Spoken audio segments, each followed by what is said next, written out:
Hello বন্ধুরা, তোমাদের আমি দেখাতে পারছি আমাদের গাছে সিম হয়েছে। অনেক দিন ধরে পারতাম, কবে থেকে পারতাম করতেছি, আর পারা হয় না গাছের সিমডি।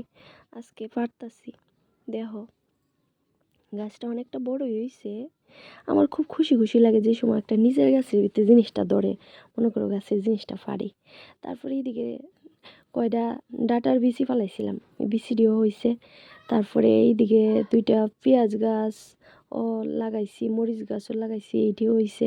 ভালোই লাগে দেখতে, মানে একটা খুশি ফিল হয়, যেমন এমন একটা মনে হয় গাছটি দেখলে। এটার ভিতরে একটু ধনে পাতাও ফালাইছি। মানে ছোটো জিনিসের মধ্যে ফালে সেটা যদি কিছু একটা করা হয়, আমার কাছে অনেকটাই ভালো লাগে জিনিসটি দেখতেও। তারপরে খাইতেও একটা আনন্দ লাগে, মানে কী থাকুম অনেকটা মজা লাগে, বুঝাইতে পারতাম না তোমরা। তো কেমন লাগছে তোমরা কই একটু কমেন্টে, ভালো লাগলে জানাও। এদিকে